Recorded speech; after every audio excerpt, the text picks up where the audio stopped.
I will present my museum and the relation with ICH. And it's like if I will present an UFO to you, because I think we sometimes see things very differently from what we see today. The Museum of Ethnography in Neuchâtel is a museum that opened in 1904 in the old building on the left of the picture. And like any museum of ethnography, we are in a certain way the king of diversity, because it's the main theme of our museum.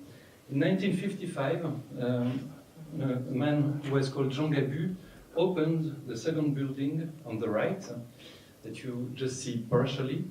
And that building was made to, in the head of Jean Gabu, to make a dynamic museum. It was a place for a thematic exhibition that were held every year.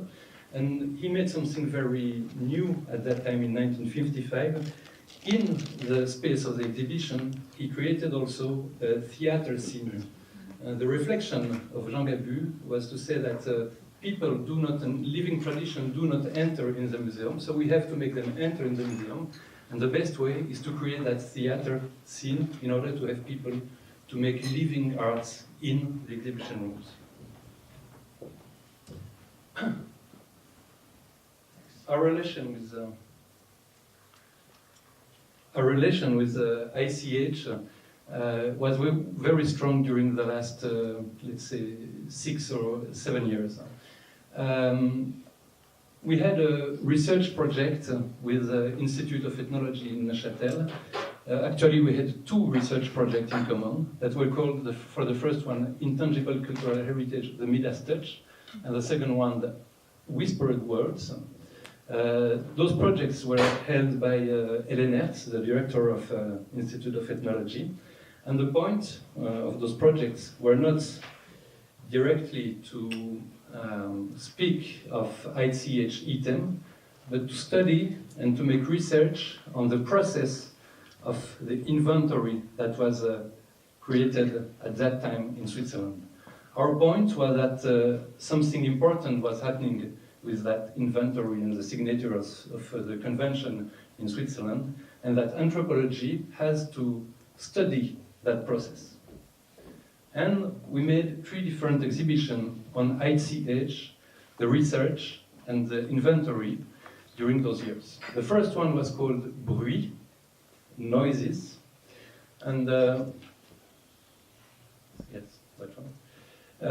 The exhibition was about the transformation of noises into art. How? We did follow some noises, the biographical lives of noises, and how do they transform in recognized art and patrimonialized art. The second one, hors champ, that I think we can translate in English off camera. In French, what is hors champ? When you have a camera, you have something in the champ and something out of the champ. Hors champ is everything that is out of scope or off camera. And our point was to reflect on what does the convention leave hors champ. When the convention and the people who realize the convention decide to address an inventory, they put the focus on some item, and of course they leave something out of the list. What is it? What are the political aspects of that process, and how to put the focus on things that are out of focus. The third exhibition was Secrets.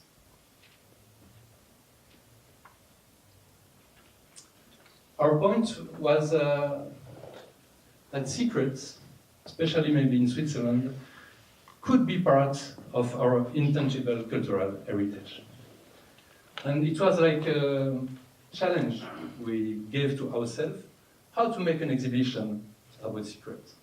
What to show when you speak about secrets. So after long reflection, I cannot show you every step of the reflection and the exhibition. We decided to make an exhibition that was like a journey.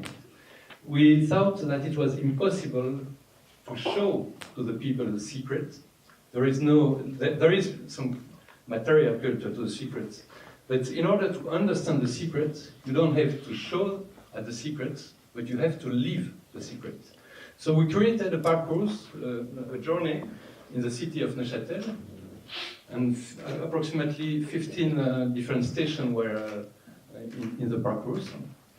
And our main point was that visitor will live the secret, because the parcours was like an parcours initiatique, how do we say in English? Initiatory journey, is it right? Yes. And the visitor began the parcours without knowing anything about the exhibition and the parcours, and he finished with knowing a lot of things. And that parcours was thought as an initiatory parcours, speaking and making the people feeling the secret. So the biggest challenge we encountered.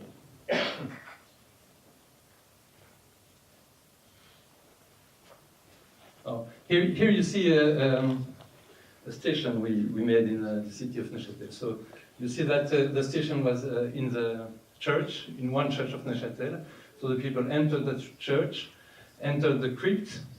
That was, and in the crypt we made a small station. And on this station there was a statement, anthropological statement on secret.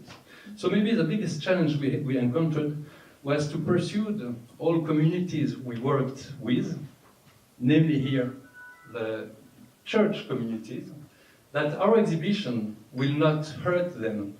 And most important, that our exhibition will not speak of their secrets, but of the secret in general. So it means we will not. I will finish 1 minute, okay. So we will not discuss of the church secrets, but we will discuss of the anthropological fact, which is the secret. So is it a win-win situation to finish? I just show here two different stations. The first one, we created a monument in the castle of Neuchâtel, which is a center of the political, where the political authorities lives, and that monument was a monument to transparency. And we created in another place in a station that was parking reflection. We made a reflection on the current societies, social medias, and how social medias becomes a way to control people.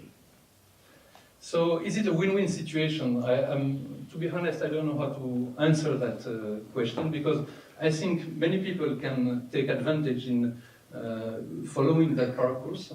I don't know exactly who can lose something or win something, so I just leave it with a question mark, the final point. Thank you.